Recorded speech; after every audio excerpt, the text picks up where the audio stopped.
नमस्कार दोस्तों। प्रस्तुत है मुंशी प्रेमचंद्र द्वारा लिखी कहानी अभिलाषा। कल पड़ोस में बड़ी हलचल मची। एक पान वाला अपने स्त्री को मार रहा था। वह बेचारी बैठी रो रही थी। उस पर निर्दयी, उस पर लेस मात्र भी दया न आती थी। आखिर स्त्री को भी क्रोध आ गया। उसने खड़े होकर कहा, बस अब मारोगे तो ठीक न होगा। आज से मेरा तुमसे कोई संबंध नहीं। मैं भीख मांगूंगी पर तेरे घर न आऊंगी। यह कहकर उसने अपनी एक पुरानी साड़ी उठाई और घर से निकल पड़ी। पुरुष काठ के उल्लू की तरह खड़ा देखता रहा। स्त्री कुछ दूर चलकर फिर लौटी और दुकान की संदूकनी खोलकर कुछ पैसे निकाले। शायद अभी तक उसे ममता थी, बस उस निर्दयी ने तुरंत उसका हाथ पकड़कर पैसे छीन लिए। हाय रे हृदयहीनता! अबला स्त्री के पुरुष का यह अत्याचार! एक दिन इस स्त्री पर उसने प्राण दिए होंगे। उसका मुंह जोता रहा होगा, पर आज इतना निष्ठुर हो गया मानो कभी की जान पहचान ही नहीं। स्त्री ने पैसे रख दिए और बिना कहे सुने चली गई। कौन जाने कहाँ। मैं अपने कमरे की खिड़की से घंटों देखती रही कि शायद वह फिर लौटे या शायद पान वाला ही उसे मनाने जाए, पर दो में से एक बात भी न हुई। आज मुझे स्त्री की सच्ची दशा का पहली बार ज्ञान हुआ। यह दुकान दोनों की थी। पुरुष तो मटर गश्ती किया करता था। स्त्री दिन रात बैठी सती होती थी। 10-11 बजे रात तक मैंने उसे दुकान पर बैठी देखी थी। प्रातःकाल नींद खुली तब भी उसे बैठी पाती। नोच खसोट काट कपट जितना पुरुष करता था, उससे कुछ अधिक ही स्त्री करती थी। पर पुरुष सब कुछ है, स्त्री कुछ नहीं। पुरुष जब चाहे उसे निकाल बाहर कर सकता है। इस समय पर मेरा चित्त इतना अशांत हो गया कि नींद आंखों से भाग गई। 12 बज गए और मैं बैठी रही। आकाश पर निर्जल चांदनी छिटकी हुई थी। विनाशनाथ अपने रत्न जटिल सिंहासन पर गर्व से फूले बैठे थे। बादल के छोटे छोटे टुकड़े धीरे धीरे चंद्रमा के समीप आते थे और फिर विकृत रूप में पथिक हो जाते थे, मानो श्वेत वासना सुंदरिया उसके हाथों दलित और अपमानित होकर रुदन करती चली जा रही हो। इस कल्पना ने मुझे इतना विकल किया कि मैंने खिड़की बंद कर दी और पलंग पर जा बैठी। मेरे प्रियतम निद्रा में मग्न थे। उनका तेजमय मुखमंडल इस समय मुझे चंद्रमा से ही मिलता जुलता मालूम हुआ। वही साहस छवि थी जिससे मेरे नेत्र तृप्त हो जाते थे। वही विशाल वक्ष था जिस पर सिर रखकर मैं अपने अंतस्थल में एक कोमल मधुर कंपन का अनुभव करती थी। वही सुदृढ़ बाहें थी जो मेरे गले में पड़ जाती थी तो मेरे हृदय में आनंद की हिलोरें से उठने लगती थी। पर आज कितने दिन हुए मैंने उस मुख पर हंसी की उज्जवल रेखा नहीं देखी। न देखने को चित्त व्याकुल ही हुआ। कितने दिन हुए मैंने उस वक्ष पर सिर नहीं रखा और न वह बाहें मेरे गले में पड़ी। क्यों? क्या मैं कुछ और हो गई या पतिदेव ही कुछ और हो गए? अभी कुछ बहुत दिन भी तो नहीं बीते। कुल 5 साल हुए हैं।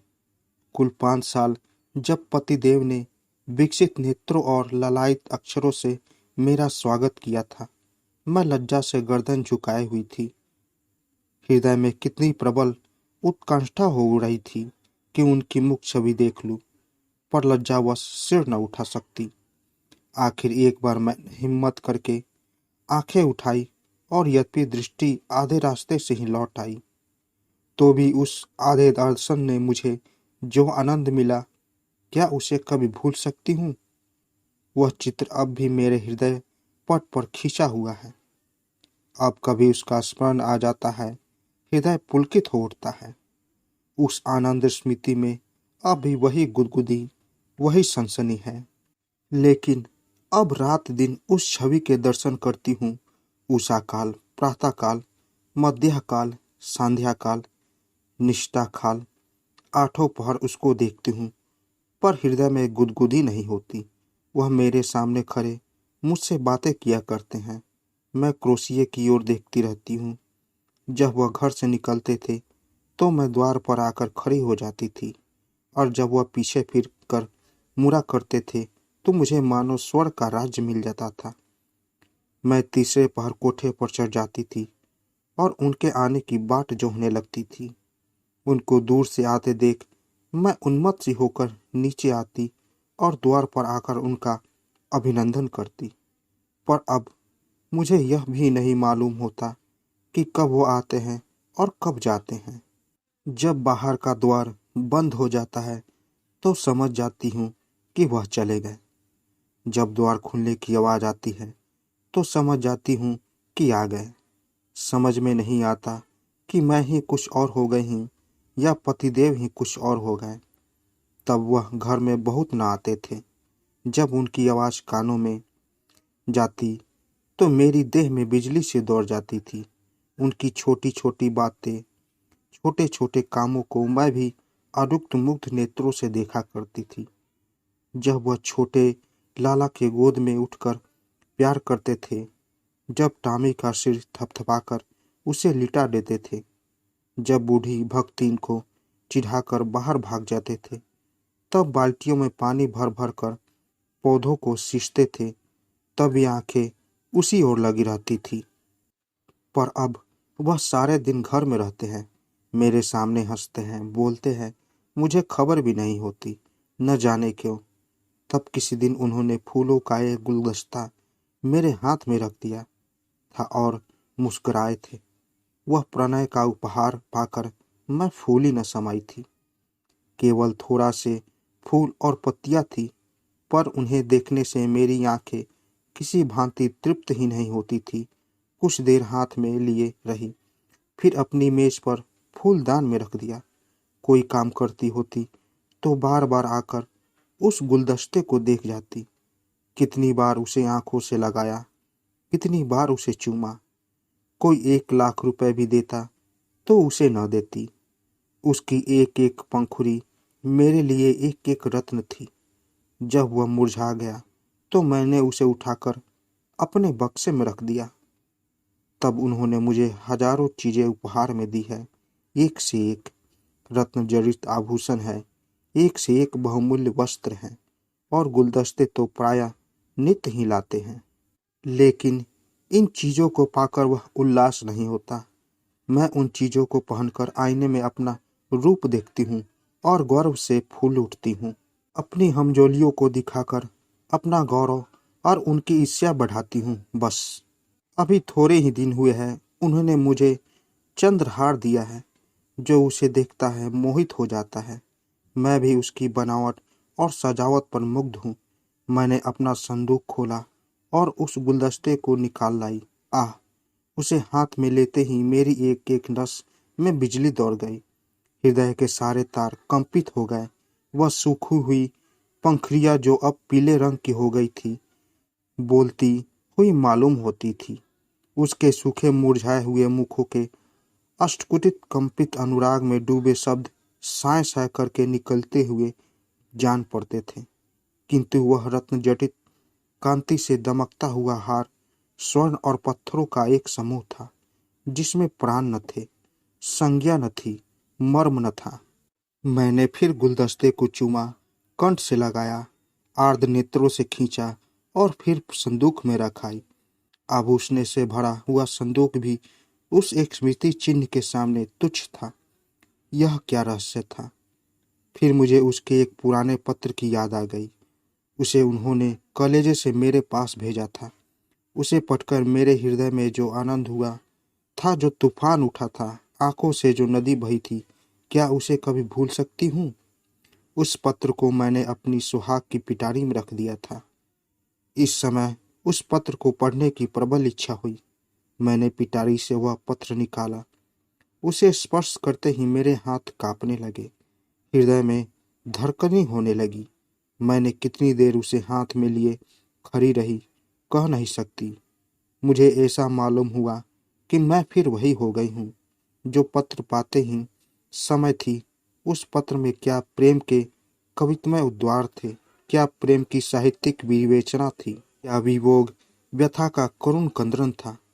उसमें तो प्रेम का एक शब्द भी न था। लिखा था, कामिनी, तुमने 8 दिनों से कोई पत्र नहीं लिखा। क्यों नहीं लिखा? अगर तुम मुझे पत्र न लिखोगी तो मैं होली की छुट्टियों में घर न आऊंगा, इतना समझ लो। आखिर तुम सारे दिन क्या करती हो? मेरे उपन्यासों की अलमारी खोल ली है क्या? आपने मेरी अलमारी क्यों खोली? समझती होगी मैं पत्र लिखूंगी तो बच खूब रोएंगे और हैरान होंगे। यहाँ उसकी परवाह नहीं। 9 बजे रात को सोता हूँ तो 8 बजे उठता हूँ। कोई चिंता है तो यही कि फेल न हो जाऊँ। अगर फेल हुआ तो तुम जानोगी कितना सरल, भोले भाले हृदय से निकला हुआ निष्कपट मानपूर्ण आग्रह और आतंक से पत्र भरा हुआ था। मानो उसका सारा उत्तरदायित्व मेरे ही ऊपर था। ऐसी धमकी क्या आप भी वह मुझे दे सकते हैं? कभी नहीं। ऐसी धमकी वही दे सकता है जो न मिल सकने की व्यथा को जानता हो, उसका अनुभव करता हो। पतिदेव अब जानते हैं इस धमकी का मुझ पर कोई असर न होगा। मैं हंसूंगी और आराम से सोऊंगी, क्योंकि मैं जानती हूँ वह अवश्य आएंगे और उनके लिए ठिकाना ही कहाँ है, जा ही कहाँ सकते हैं। तब से उन्होंने मेरे पास कितने पत्र लिखे हैं। 2 दिन भी हो को भी बाहर जाते हैं तो जरूर एक पत्र भेजते हैं, और जब 10-5 दिनों को जाते हैं तो नित्य प्रति एक पत्र आता है। पत्रों में प्रेम के चुने हुए शब्द, चुने हुए वाक्य, चुने हुए संबोधन भरे होते हैं। मैं उन्हें पढ़ती हूँ और एक ठंडी सांस लेकर लिख देती हूँ, हाय, वह हृदय कहाँ गया? मेरे प्रेम के इस निर्जीव भाव शून्य कृत्रिम शब्दों में वह अभिन्नता कहाँ है? वह रस कहाँ है? वह उन्माद कहाँ है? वह क्रोध कहाँ है? वह झुंझुलाहट कहाँ है? उसमें मेरा मन कोई वस्तु खोजता है, कोई अज्ञात, अव्यक्त, अल्विचित वस्तु पर वह नहीं मिलती। उसमें मेरी सुगंध भरी होती है।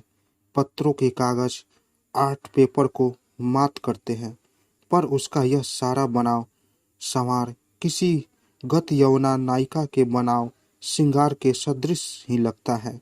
कभी कभी तो मैं पत्रों को खोलती भी नहीं। मैं जानती हूँ इसमें क्या लिखा होगा। उन्हीं दिनों की बात है, मैंने तीजे का व्रत किया था। मैंने देवी के सम्मुख सिर झुकाकर वंदना की थी। देवी, मैं तुझसे केवल एक वरदान मांगती हूँ। तुम दोनों प्राणियों में कभी विच्छेद न हो, और मुझे कोई अभिलाषा नहीं। मैं संसार की और कोई वस्तु नहीं चाहती। तब से 4 साल हो गए, और हमने एक दिन के लिए भी विच्छेद नहीं हुआ। मैंने तो केवल एक वरदान मांगा था। देवी ने वरदानों का भंडार ही मुझे सौंप दिया। पर आज मुझे देवी के दर्शन हो गए तो मैं उनसे कहूँ, तुम अपने सारे वरदान ले लो। मैं इनसे एक भी नहीं चाहती। फिर वही दिन देखना चाहती हूँ जब हृदय में प्रेम की अभिलाषा थी। तुमने सब कुछ देकर मुझसे उस अतुल सुख से वंचित कर दिया जो अभिलाषा में था। मैं अब की देवी से वह दिन दिखाने की प्रार्थना करूं जब मैं किसी निर्जल, अटजल और सघन वन में अपने प्रियतम को ढूंढती फिरूं। नदी की लहरों से कहूं, मेरे प्रियतम को तुमने देखा है? वृक्षों से पूछूं, मेरे प्रियतम कहाँ गए? क्या वह सुख मुझे अभी प्राप्त नहीं होगा? उसी समय मंद शीतल पवन चलने लगा। मैं खिड़की के बाहर सिर निकाले खड़ी थी। पवन के झोंके से मेरे केश की लटें बिखरने लगी। मुझे ऐसा आभास हुआ मानो मेरे प्रियतम वायु के उन उच्छ्वासों में से हैं। फिर मैंने आकाश की ओर देखा। चांद की किरणें चांदी के जगमगाते तारों की भांति आंखों से आंख मिचौली सी खेल रही थी। आंखें बंद करके समय सामने आ जाती है, पर आंखें खोलते ही अदृश्य हो जाती थी। मुझे उस समय ऐसा आभास हुआ कि मेरे प्रियतम उन्हीं जगमगाते तारों पर बैठे आकाश से उतर रहे हैं। उसी समय किसी ने गाया, अनोखे से नेही के त्याग, निराले पीरा के संसार, कहाँ होते अंतर्ध्यान, लुटा करके सोना सा प्यार, लुटा करके सोने सा प्यार। यह पद मेरे मर्मस्थल को तीर की भांति छेदता हुआ कहाँ चला गया। मेरे रोए खड़े हो गए, आंखों से आंसुओं की झड़ी लग गई। ऐसा मालूम हुआ जैसे कोई मेरे प्रियतम को मेरे हृदय से निकाले लिए जाता है। मैं जोर से चिल्ला पड़ी। उसी समय पतिदेव की नींद टूट गई। वह मेरे पास आकर बोले, क्या अभी तुम चिल्लाई थी? अरे, तुम रो रही हो, क्या बात है? कोई स्वप्न तो नहीं देखा?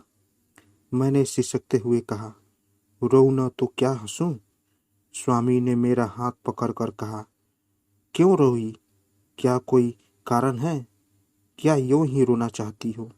क्या मेरे रोने का कारण तुम नहीं जानते? मैं तुम्हारे दिल की बात कैसे जान सकता हूँ? तुम जानने की चेष्टा कभी की? मुझे उसका गान गुमान भी न था कि तुम्हारे रोने का कोई कारण हो सकता है। तुमने तो बहुत कुछ पढ़ा है, क्या तुम भी ऐसी बात कह सकते हो?